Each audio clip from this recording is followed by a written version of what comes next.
प्रातः काल पूरा का पूरा ब्रजमंडल राज्य द्वार पे खड़ा है। और देखो जरा ये दृश्य कैसा होगा वो दृश्य जब कन्हैया जाने को गए। प्रतिदिन माँ कन्हैया को वस्त्र देती थी। आज कृष्ण ने नृत्य किया कब कर ली, वस्त्र कब धारण कर लिए, माँ को पता ही नहीं चला। माँ को पता ही नहीं चला। कृष्ण के हृदय में अपनी माँ और अपने प्रेमियों से दूर होने का प्यारे जो कष्ट था, जो दुख था, परमात्मा उस दुख को, उस कष्ट को कभी व्यक्त ही नहीं कर पाया। हमारे जीवन में कोई कष्ट आता है, दुख आता है तो हम बड़े बड़े शब्द ले आते हैं, लेकिन क्या कष्ट, क्या दुख, क्या आंसू हमारे भगवान को नहीं आते। हमारा भगवान भी भक्तों के लिए रोता है, वो भी दुखी होता है, लेकिन भक्तों के कल्याण के लिए मौन हो जाता है। मैया ने देखा माखन की कटोरी लेकर के, और जैसे ही कन्हैया के पास में आई, लाला घर से जाते समय ऐसे नहीं जाते, कुछ पाले माखन लेकर के आई हूँ। आज कन्हैया ने वो माखन की कटोरी ऐसे हटा दी। मुझे माखन पसंद नहीं है, मुझे माखन प्रिय नहीं है। क्या शब्द कहा कृष्ण ने? कृष्ण को माखन प्रिय नहीं है। तो मैया ने देखा, मैया कहती है, लाला तूने अपनी माँ से जाते जाते क्या कोई गलती हो गई, अपराध हो गया, जो जाते जाते ये अधिकार भी तू छीन ले रहा है, इस अधिकार से भी वंचित कर दे रहा है, तुझे माखन प्रिय नहीं है। तो कन्हैया ने कहा, माँ आज तो खिला दे रही है, यहाँ से जाने के बाद फिर ये माखन की कटोरी कौन लाएगा? वहां तो कोई यशोदा माँ होगी नहीं, वहां तो कोई माँ का वात्सल्य, कोई माँ का प्रेम मिलेगा नहीं। इसलिए मुझे माखन ही प्रिय नहीं रहा।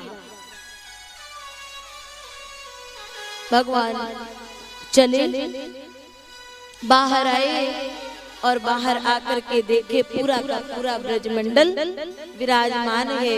गोपियों का वो भाव, गोपियों का ब्रजमंडल, ओहो पूरा का पूरा ब्रजमंडल गोपियों की भीड़ से भरा हुआ था। और भगवान श्री कृष्ण जाने को तैयार है। नंदरानी यशोदा मैया ने बड़े बड़े वो पकवान जो उनके लाला को प्रिय है सब झोली में रख दिए, और ग्वाल बाल नंदराए जो साथ में जा रहे हैं उनसे कहा, अभी ये थोड़ा दुखी है ना, इसलिए कुछ पा नहीं रहा है, इसे समय समय पर ये वस्तुएं देते रहना। अक्रूर जी ने रथ आगे बढ़ाया। किशोरी राधा रानी, किशोरी राधा रानी कृष्ण के सामने नहीं आती है कि कहीं कर्तव्य पथ में हमारे कन्हैया के लिए मेरे आंसू बाधा ना बन जाए, इसलिए दूर दूर खड़े होकर के एक वृक्ष की ओट से राधा रानी देख रही थी।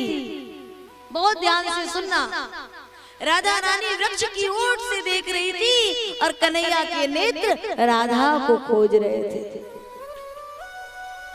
राधा कहाँ है, राधा कहाँ है? और अचानक प्यारे जैसे ही भगवान से भगवान का प्रेमी छिप जाए, ऐसा हो सकता है क्या? भगवान ने जैसे ही वो नेत्र वहां पहुंचे राधा को देखा, अक्रूर जी से कहते, काका जी मैं अभी आता हूँ। और दौड़ करके गए, राधे सब मिलने आए, आप यहाँ क्यों हैं? तो राधा रानी चरणों में गिर गई। प्रभु मैं नहीं चाहती हूँ कि मैं आपके इस पथ पे बाधा बनूं, इसलिए थोड़ी दूर हो गई। और भगवान ने जैसे किशोरी राधा रानी का मुखमंडल देखा तो राधा रानी के अश्रु भगवान कृष्ण से देखे नहीं गए। भक्तों के आंसू पर भगवान ना पिघले, ऐसा हो ही नहीं सकता है। भगवान ने कहा राधा इन आंसुओं को अगर मैं ज्यादा देखूंगा तो मैं आगे बढ़ ही नहीं पाऊंगा। उस दिन पता है राधा रानी ने क्या कर दिया? राधा रानी ने इन वचनों को सुनते ही आंसुओं को पोंछा और कहा कन्हैया अगर ऐसी बात है, मेरे कुछ आंसू भी अगर आपके मन में ये बात ला रहे हैं कि आप आगे नहीं बढ़ पाएंगे, तो जाओ मैं आपको वचन देती हूँ कि कितनी भी विरह की स्थिति क्यों ना आ जाए, आज के बाद ये राधा के नेत्रों से अश्रुपात नहीं हो। हृदय में दुख, हृदय में पीड़ा जब अत्यधिक बढ़ जाती है तो आंसुओं के द्वारा बाहर आ जाती है। और जब वो आंसुओं को कोई पी लेता है, इसका मतलब दुख, विरह का पहाड़ उसके जीवन में समा चुका है और आंसू भी सूख चुके हैं।